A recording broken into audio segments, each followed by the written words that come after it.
तो ये दो धड़े बटे हुए हैं। भले ही भारतीय जनता पार्टी अनुशासन की कितनी बड़ी बातें करती रहे, लेकिन सच्चाई और हकीकत यह है कि यहां इस इलाके में फरीदाबाद लोकसभा में पार्टी में आपसी खींचतान चरम सीमा पर है।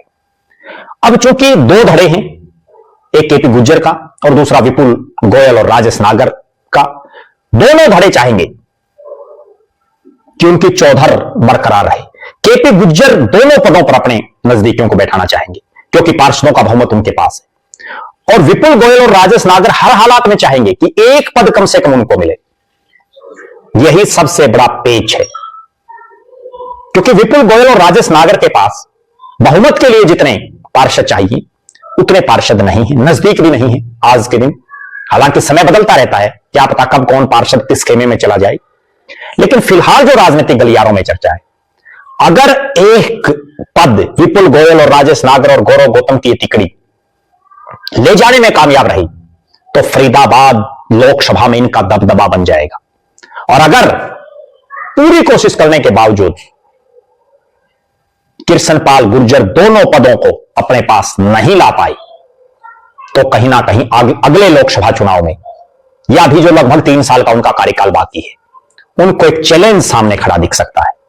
कृष्णपाल गुर्जर के सामने सबसे बड़ी चुनौती यही है कि दोनों पदों पर वो अपने नजदीकियों को बैठाएं। हम देखते हैं अक्सर कि अभी जो नगर निगम की जो मेयर हैं या जो उनके पति हैं संदीप जोशी, वो भी इस इलाके में बहुत सक्रिय हैं।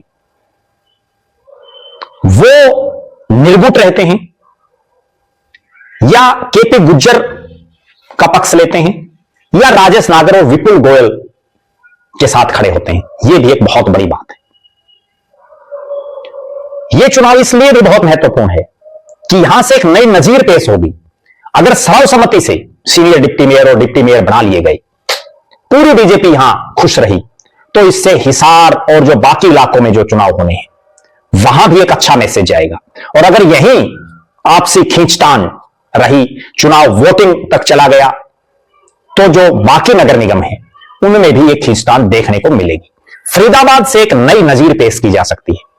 अब देखना यह है कि सीनियर डिप्टी मेयर और डिप्टी मेयर के पदों पर, दोनों ही पदों पर कृष्णपाल गुर्जर अपनी ताकत दिखा करके अपने नजदीकियों को बनाते हैं, या विपुल गोयल और राजेश नागर कोई एक पद अपने पास ले जाते हैं, या दोनों ले जाते हैं। यह भी अपने आप में बहुत बड़ी बात है। इस पर हमारी निगाहें हैं। आपके हिसाब से फरीदाबाद में कौन हो सकता है सीनियर डिप्टी मेयर, कौन हो सकता है डिप्टी मेयर, किसके नाम पर सहमति हो सकती है? आप अपनी बेबाक राय जरूर रख सकते हैं।